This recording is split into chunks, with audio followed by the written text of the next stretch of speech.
Radio Publique Africaine.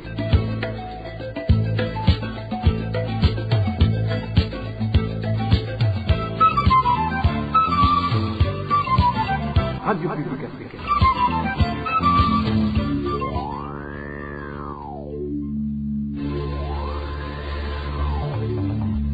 C'est le moment de suivre le journal parlé en français. À la présentation, Émile Nivassoum.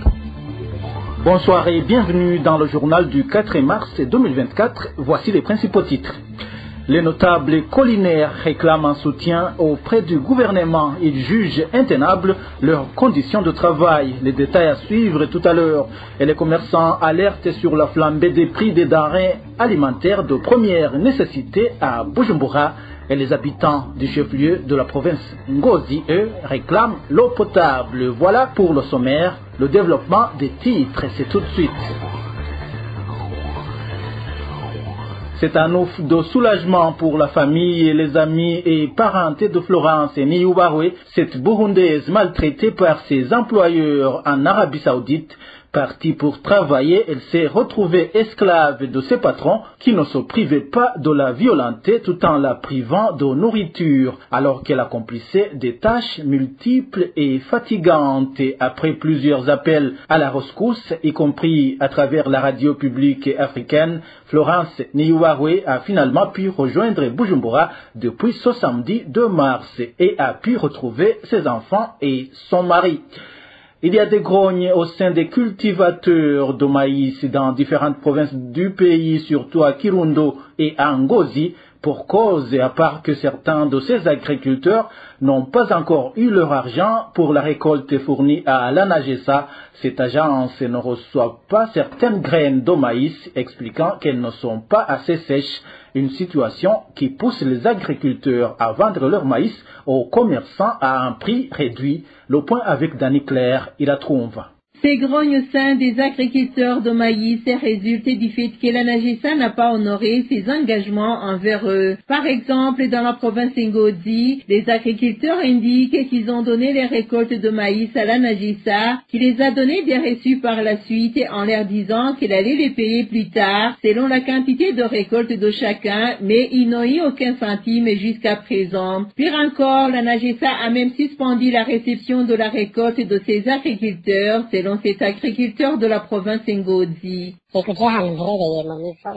Là où je suis à Mivo, l'ANAGESA a suspendu l'achat du maïs, mais dans les premiers jours, car les agriculteurs vendaient les récoltes en masse, l'ANAGESA donnait des récits aux agriculteurs pour les payer après. Et quand votre maïs n'est pas sec, l'ANAGESA vous donne du temps pour le faire sécher sous le soleil. En plus de cela, les commerçants pouvaient l'acheter immédiatement sur place, mais pour le moment, l'ANAGESA a suspendu l'achat du maïs en disant que l'argent qu'elle avait prévu a été totalement dépensé. Même ceux qui ont reçu les récits de vente n'ont pas encore eu leur argent. À Mivo, on a arrêté d'acheter le maïs depuis jeudi dernier.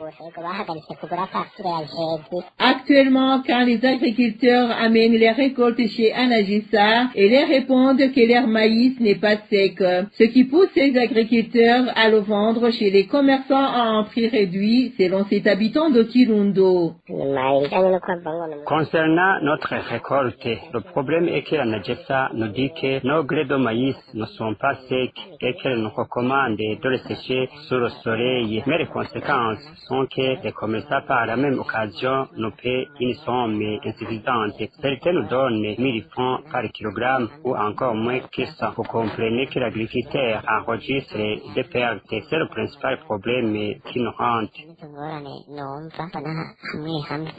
Les informations en provenance des agriculteurs font savoir que ces commerçants à qui ils vendent ce maïs seraient en collaboration avec l'ANAGESA et ils revendent ensuite le même maïs à cette agence. Quant à l'argent que l'ANAGESA doit aux agriculteurs, le directeur général de cette agence, Joseph Ndouimana, avait promis qu'ils allaient être payés à partir du jeudi dernier, mais la promesse n'a pas été tenue. Des grognes aussi chez les notables collinaires qui déplorent le manque de soutien de la part du gouvernement dans l'accomplissement de leur mission, à part qu'ils ne reçoivent presque pas de rémunération. Ces notables indiquent qu'ils n'ont ni bureau ni matériel nécessaire. Le point avec Onésime de Chimagize. Abantu babona bashobora gushikana amajwi yacu kure kabisa muze muragerageza ntiwoba umuntu adutegera. Celui-ci est l'un des notables collinaires qui déplore la façon dont ils sont traités. Il faut savoir qu'ils effectuent un travail louable, apprécié par la population, mais ne reçoivent pas de rémunération de la part du gouvernement qui les a investis. Ils affirment qu'ils reçoivent 36 000 francs burundais pendant 6 mois, ce qui veut dire que chaque notable reçoit 6 000 francs burundais par mois. Nous sommes tristes, nous sommes très fatigués. On nous a promis une rémunération de 45 000 francs en 6 mois pour le président, son vice et le secrétaire, et 40 000 francs pour un membre de l'équipe. Nous avons eu pourtant 36 000 francs en 6 mois. Cela pour dire qu'on reçoit 6 000 francs burundais seulement par mois. Mis à part le manque de rémunération, ces notables collinaires déplorent également le manque de matériel leur permettant de mieux accomplir leur mission. Ils parlent ici le manque de bureaux et de moyens de communication. Au moins s'ils pensaient à nous, en organisant par exemple des séminaires à notre intention. Mais à part ça, ils ne pensent même pas à rendre disponible le matériel dont on a tellement besoin. On nous a donné 10 000 francs seulement pour l'achat des unités de communication. Elles ont été utilisées par le président et le secrétaire, et elles n'ont duré que 2 jours seulement. Nous leur demandons de nous offrir du matériel et des bureaux où nous pourrons travailler aisément. Il nous arrive souvent d'interrompre nos activités à cause de la pluie.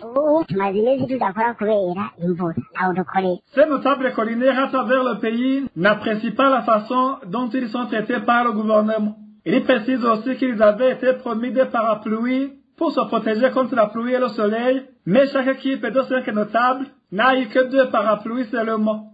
Il faut savoir qu'ils n'ont pas de canal pour exprimer leurs doléances et demandent aux autorités habilitées d'organiser des réunions à leur intention dans lesquelles ils pourront s'exprimer.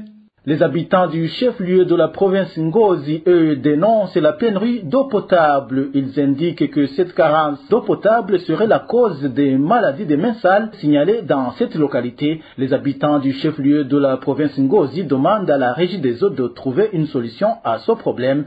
Les détails avec Elvis Nyamongere. On observe la pénurie d'eau potable depuis des semaines au chef-lieu de la province Ngozi. Certains habitants de cette localité indiquent qu'un bidon de 20 litres qui s'achetait à 600 francs coûte habituellement 1000 francs. Une situation compliquée selon cet habitant de Ngozi qui s'est entretenu avec la LPA. Dans presque tous les quartiers du chef-lieu de la province Ngozi, là où ils vont chercher l'eau potable à boire, c'est très loin. Ceux qui vont sur les bicyclettes, avant on leur donnait 600 francs pour un bidon de 20 litres, mais pour le moment le bidon d'eau potable coûte 1000 francs. Les conséquences liées au manque d'eau potable commencent à se manifester. Ceux qui n'ont pas assez d'argent sont obligés d'utiliser l'eau des pluies, ce qui provoque parfois des maladies.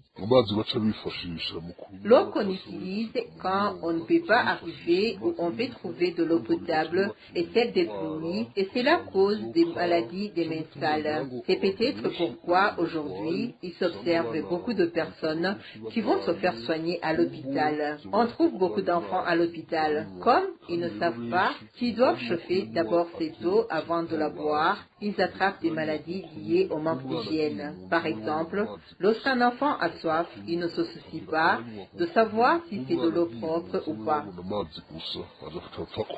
Les habitants des quartiers du chef-lieu de Ngozi demandent à la Régie des eaux de faire tout son possible pour qu'ils puissent avoir de l'eau potable. Certains agents de la Régie des eaux, eux, expliquent que cette pénurie d'eau est due aux coupures du courant électrique utilisé pour pomper cette eau. Quittons Ngozi pour nous rendre à Bujumbura où les commerçants des denrées alimentaires de première nécessité s'inquiètent de la hausse des prix alors que le pouvoir d'achat des citoyens est faible. Ces commerçants estiment que cette hausse des prix serait liée au nouveau système d'approvisionnement. Les détails avec Eric Nyonzima. Ce commerçant des denrées alimentaires de première nécessité indique que dans une période d'un mois, une somme d'argent variant entre 4 et 5 SAR a été ajoutée au prix d'un kilogramme de certains produits alimentaires. Ce commerçant estime que cette somme est exorbitante. Les prix de quelques denrées ont augmenté d'une façon terrifiante. À titre d'exemple, un kilo de la farine de maïs qui se vendait à 1800 francs coûte entre 2100 et 2200 francs, alors que c'est en pleine récolte de maïs, il reste cher. Le haricot appelé Kirundo, qu'on achetait à 2000 francs, coûte 2200 francs. 2000 francs, c'était le prix du mois passé. Les produits alimentaires coûtent très cher. Là, je ne cite pas les bananes vertes, les pommes de terre, les patates douces et d'autres. Le riz qu'on achetait à 4000 francs coûte habituellement 4500 francs. On peut même le vendre à 5000 francs. Cette hausse du prix des denrées alimentaires de première nécessité serait liée, dans certains cas, à la mesure de demande d'autorisation pour se rendre dans la province d'approvisionnement. Le commerce a fait savoir que les victimes sont les citoyens nantis qui ont un petit pouvoir d'achat. Il n'est pas facile d'amener ces produits ici dans la capitale. Il y a des mesures qui bloquent la circulation de ces produits. Dans ce cas, le prix augmente ici à Bujumbura. Cette situation se marque même à l'intérieur du pays, ce qui fait bien. Les marchandises ne circulent pas facilement d'une province à l'autre. Les produits locaux ne sont pas suffisants. Ils doivent être complétés par ceux venant de l'étranger et ces derniers coûtent très cher. Les gens pensent alors que le pouvoir d'achat est faible. Ces commerçants demandent au gouvernement de trouver une solution à ce problème de montée permanente du prix de ces produits alimentaires. Dans un instant, nous nous rendons à l'école fondamentale de Gihinga en zone Kienzi. Les élèves de l'école fondamentale de Gihinga en zone Kienzi de la commune Kanyosha, nous sommes dans la province de Bujumbura, ont été privés d'études dans la matinée de jeudi. Ils étaient envoyés au quartier Kajiji en mairie de Bujumbura pour transporter du ciment. Les parents s'insurgent contre cette pratique qu'ils qualifient d'exploitation des enfants. Les détails avec Elvis Nyomungere. Les élèves dont les droits ont été bafoués par l'éducateur social de l'école fondamentale de Gihinga en zone Kienzi de la commune Kanyosha en province de Bujumbura. Chaque élève était soumis à porter entre 10 et 15 kilos de ciment sur une longue distance comme le regrettent les parents. Ils dénoncent en effet cette irresponsabilité de la direction de cette école fondamentale.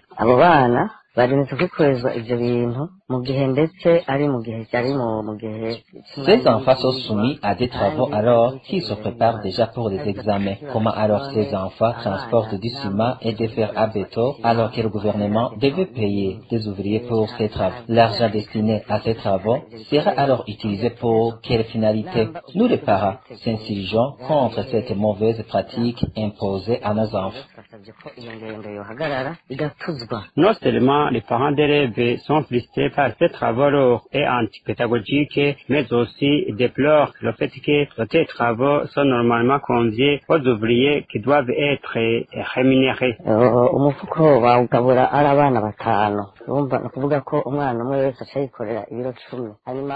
Un paquet de ciment est partagé pour 5 enfants, c'est-à-dire que chacun est obligé à transporter 10 kg et à considérer la distance à parcourir depuis le quartier Kajiji à Kanyosha jusqu'à Gihinga sur une colline très élevée. Il est impossible que l'enfant parvienne par après à suivre convenablement les cours. C'est vraiment regrettable. L'argent destiné à ces travaux est finalement détourné par l'éducateur. C'est honte et inadmissible. Contacté à ce propos, Canetius Manirambona, le directeur de l'école fondamentale de Gihinga, a dit que la connexion téléphonique n'était pas bonne. La CBDH Vicar estime que le gouvernement tanzanien et le HCR devraient savoir que c'est eux qui vont endosser toutes les conséquences de la perturbation de la sécurité des réfugiés sur base des informations faisant état d'une infiltration des individus armés au sein du camp d'Onduta situé en Tanzanie. Cette organisation, qui milite pour la défense des droits des réfugiés, demande à la communauté internationale de suivre de près cette situation pour pouvoir bannir des crimes dont les réfugiés pourraient être victimes. Suivez Jean Bosco Zizigiro, c'est le porte-parole de la CBDH Vicar. Pour la CBDH Vicar, cela n'est pas vu d'un œil de déstabilisation seulement, mais plutôt nous faisons un clin d'œil à l'autorité tanzanienne et au HCR. Si cette information serait vraie et qu'il y aurait des victimes, soit des blessés, soit des morts, du côté des réfugiés, à qui sera la responsabilité? Selon la CBDH Vicar, nous demandons au HCR de suivre de près ces informations. Nous demandons au gouvernement tanzanien d'assurer la sécurité de ces réfugiés et nous invitons à l'opinion tant régionale qu'internationale de traiter sérieusement ces informations parce que certaines informations que nous avons à maintes reprises reçues ont été d'une façon ou d'une autre concrétisées.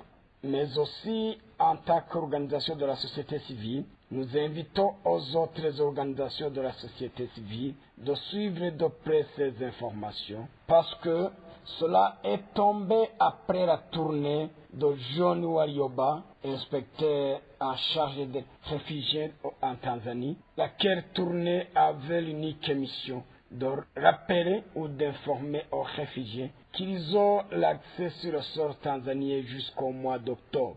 Alors, si parmi les stratégies que le gouvernement tanzanien va utiliser figurerait cette stratégie d'inviter les gens à venir déstabiliser les réfugiés, nous sommes là pour suivre de près et nous invitons d'autres organisations à suivre de près ce qui se passe et ce qui va se passer. Parce que ça ne se comprend pas que d'un côté, le gouvernement tanzanien prépare la chasse aux réfugiés burundais et accueille les autres réfugiés en provenance du Burundi. Plutôt, ces informations sont à suivre de près.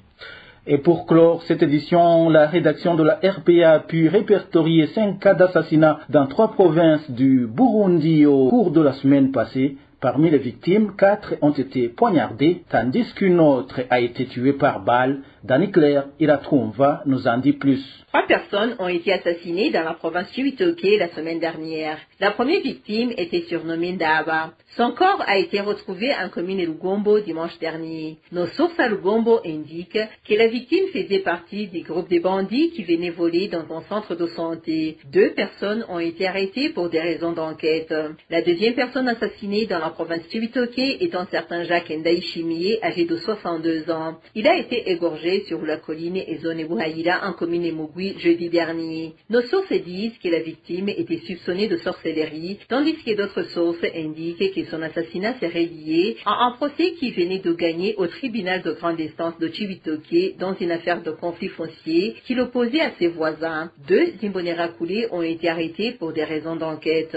La troisième personne tuée en province Chibitoke est un certain Charles Ndaïzeye, un orpailleur âgé de 21 ans. Il a été tué par son collègue sur la colline Nderama, zone Wumba, commune Bukinanyana, mardi dernier. Nos sources à Bukinanyana indiquent que le jeune homme a été tué par son collègue qui voulait lui voler une certaine quantité d'or qu'il avait caché. L'auteur du crime a été arrêté. Samedi dernier, un homme surnommé Jonjo a été fusillé par des personnes non identifiées sur la colline Gihungwe, commune Gihanga, province Bubanza. Les administratifs ont confirmé l'attaque en indiquant que les enquêtes étaient en cours. Le dernier cas d'assassinat répertorié par la RPA la semaine dernière est de la province Lutana. C'était un corps d'un homme qui n'a pas été identifié, retrouvé dans la rivière Moussassa sur la colline Bugiga en commune Bukemba vendredi dernier. Nos sources à Bukemba indiquent que la victime avait des blessures et son corps était en décomposition. Les administratifs en commune Bukemba ont donné l'ordre de l'enterrer sans aucune enquête.